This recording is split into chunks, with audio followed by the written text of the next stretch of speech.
kita sedang diuji baru berapa bulan.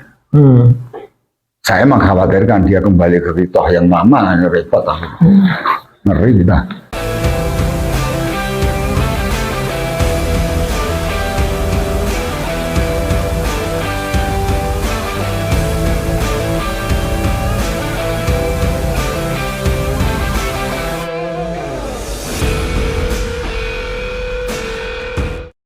Assalamualaikum warahmatullahi wabarakatuh.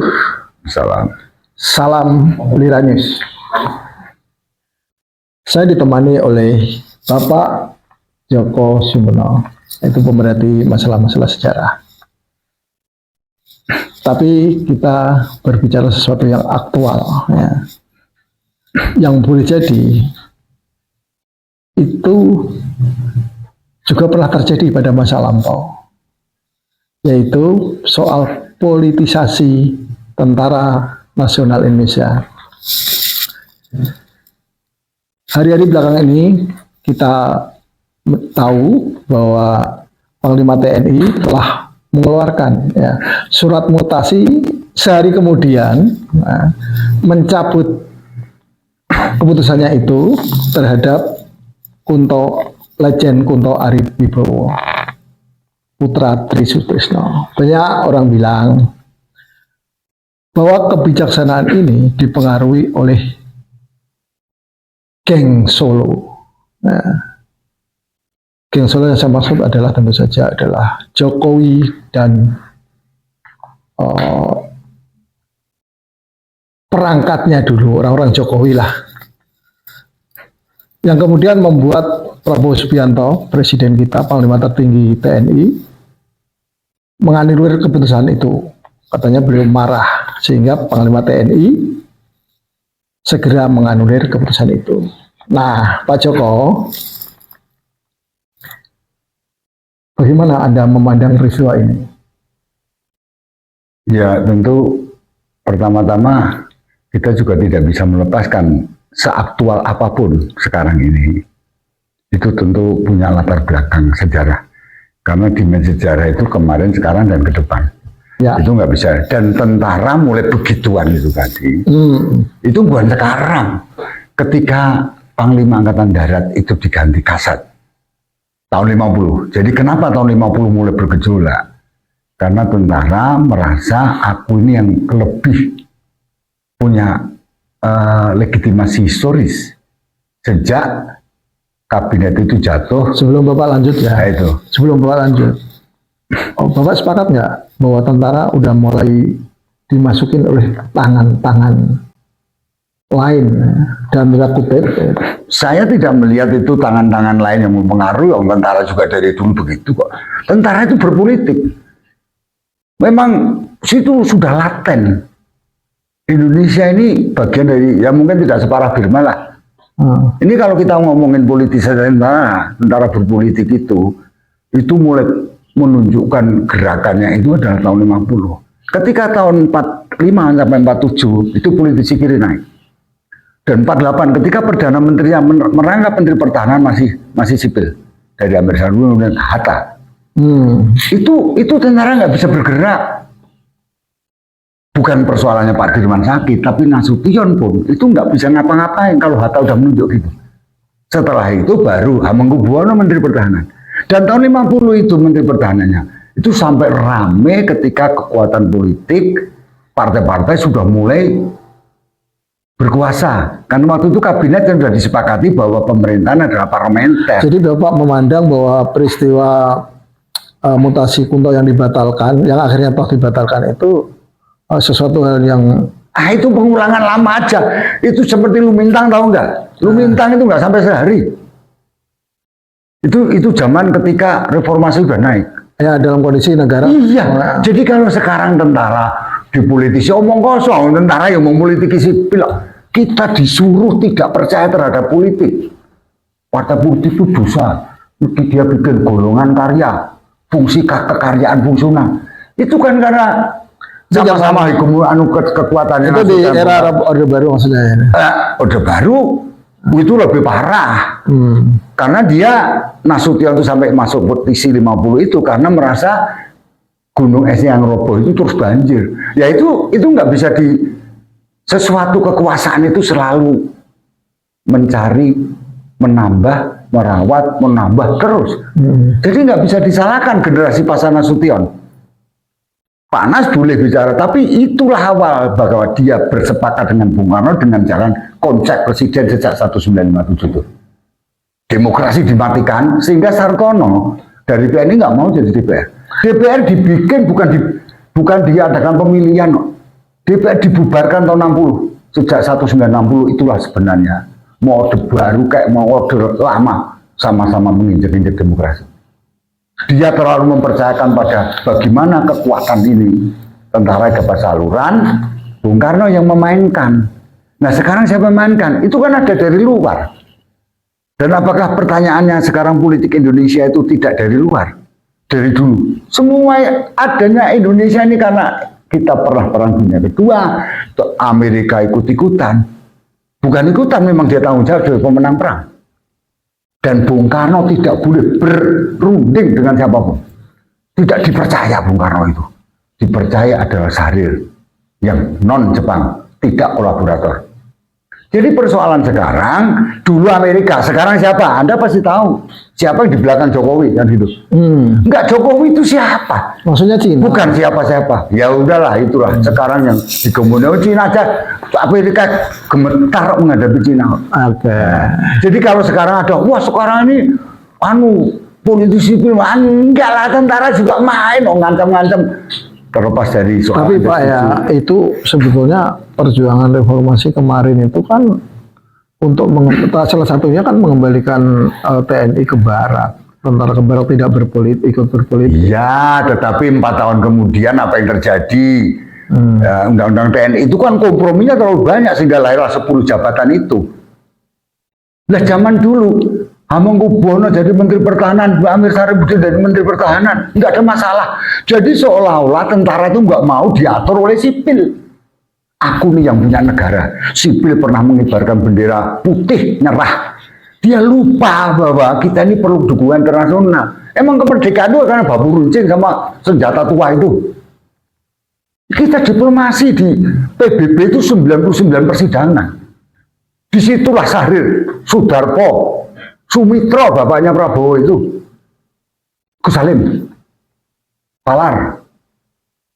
Itu yang oleh Muhammad Rum ditegakkan bahwa perjuangan jadinya menjadikan Indonesia belum jadi loh, proses menjadi. Itu tidak bisa dipisahkan dari kekuatan diplomasi. Jadi jangan anggap bahwa tentara itu serba bisa. Tetapi kita juga tidak boleh menafikan tentara. Harus punya kerja sama. Tapi jangan terus ada namanya mendominasi. Orde Baru sangat menunjukkan dominasinya ketika dominasi itu lepas dari Bung Karno. Nggak tahu kecelakaan sejarah atau apa, Sang Dalang itu yang kemudian ya kalah sama jadi. Bapak membaca nggak bahwa ada suatu gap antara Prabowo dengan TNI? Saya kira gap itu nggak ada. Mereka tuh bersekutu. Itu soal aja, soal langgam aja. Prabowo kan nggak bisa begitu kan. Ya ini banyak orang berpendapat kan.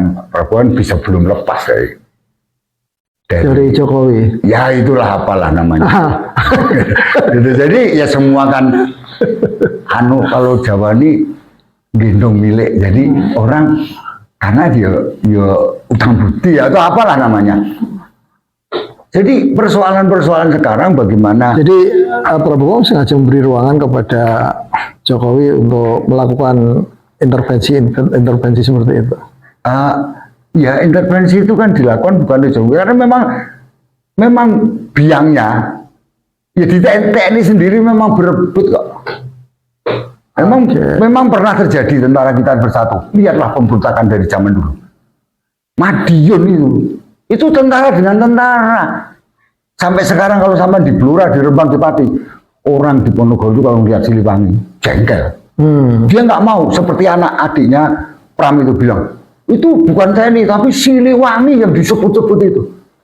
Jadi persoalan tentara ini dicoba Pak Harto dulu bersatu, konsolidasi sampai Akmil dengan Akabri semua setahun dulu di Magelang. Dan sekarang di Magelang cuma berapa hari ada apa ya? Nggak ada apa-apanya, itu jalan-jalan itu.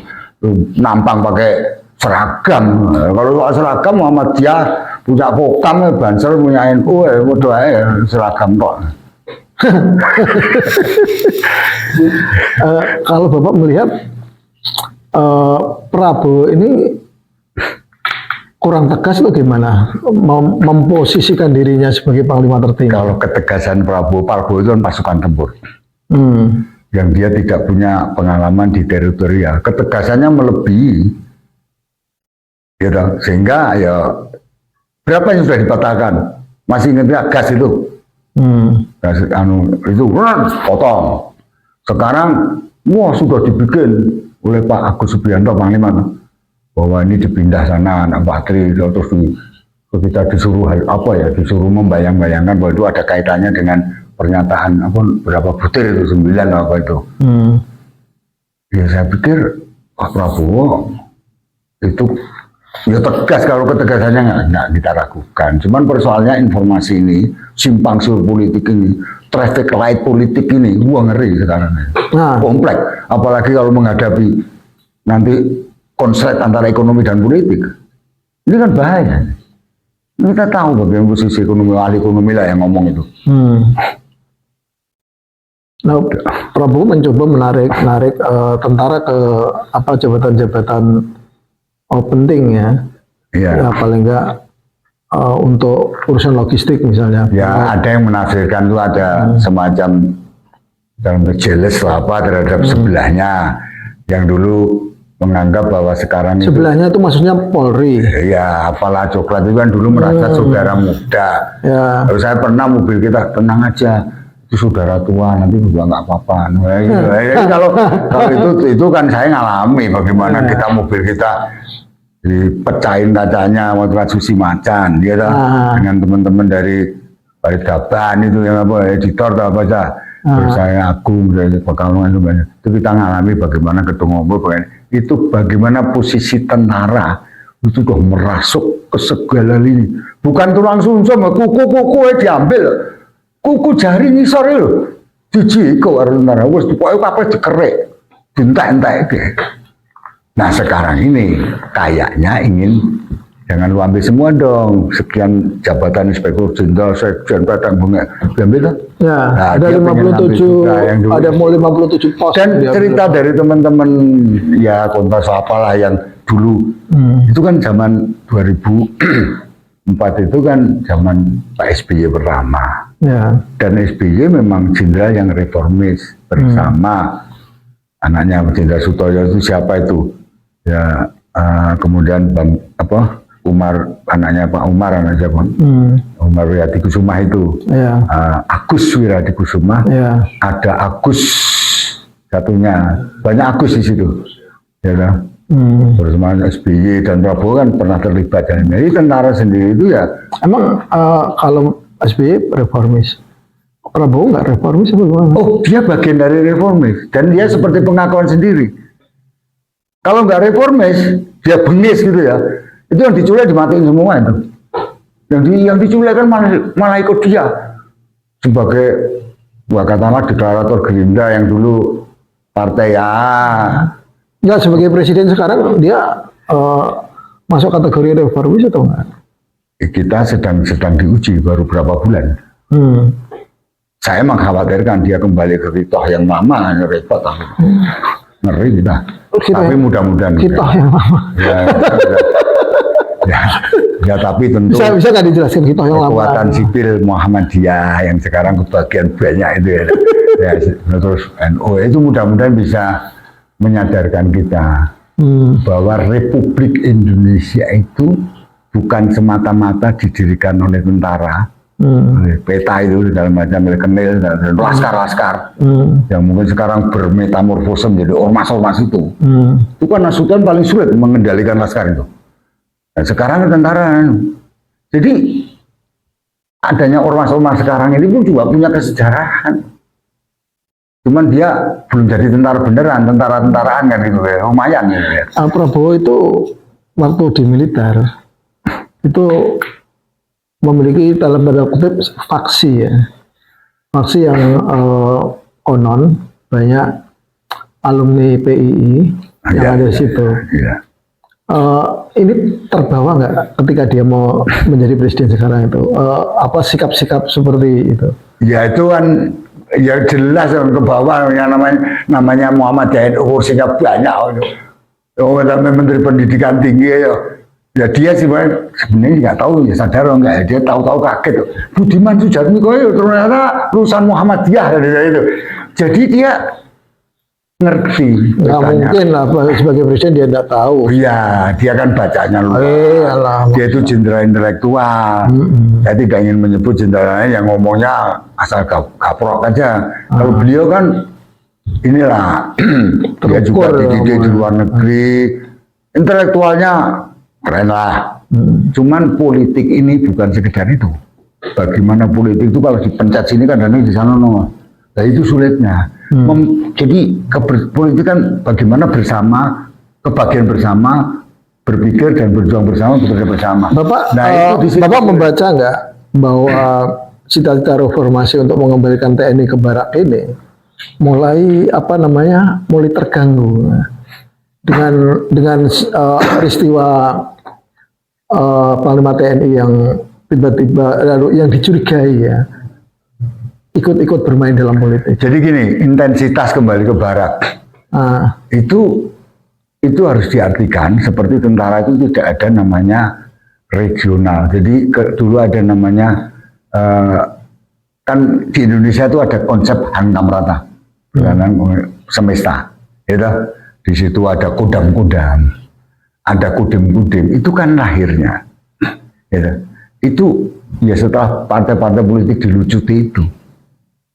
Jadi kalau sekarang kembali ke barak dalam pengertian teori-teori militer barat gitu ya nggak bisa, nggak ada tentara disuruh ke barak.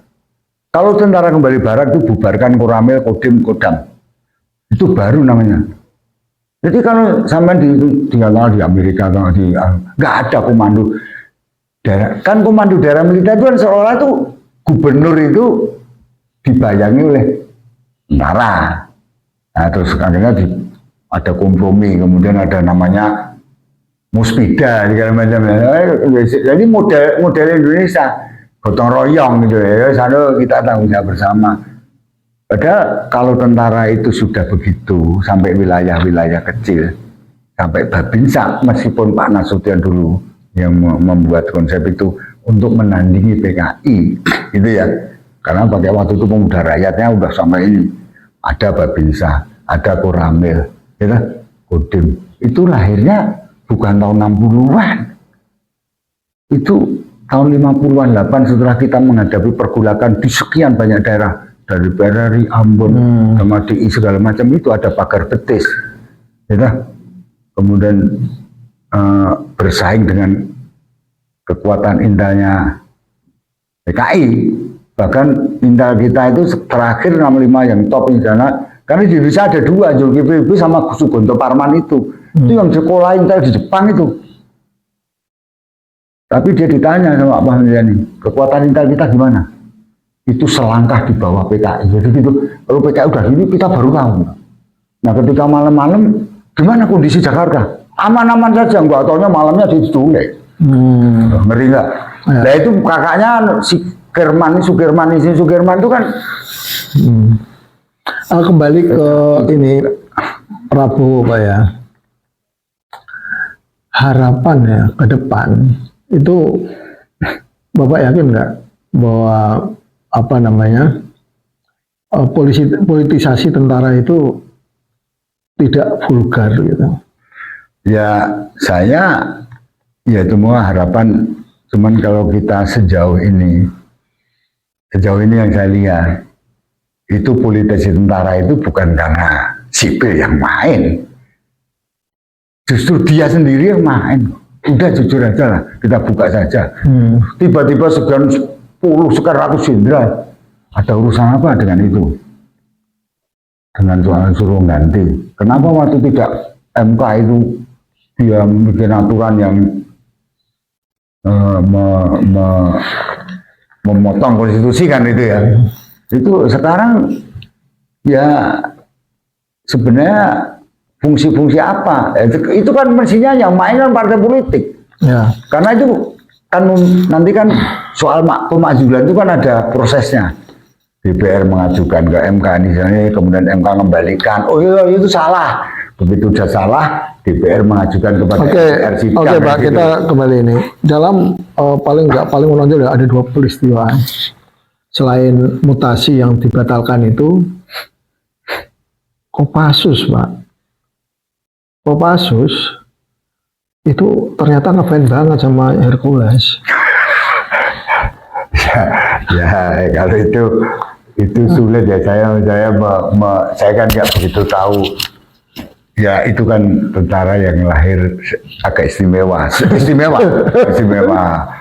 Ya kemudian ada Hercules, ya, itu kan sudah banyak orang tahu. Ya mungkin itu perlu banyak pihak yang ngomong. Saya kan hanya Oke, pemirsa Lira News Channel yang saya hormati, terima kasih media penyambung lidah rakyat. Assalamualaikum warahmatullahi wabarakatuh. Waalaikumsalam.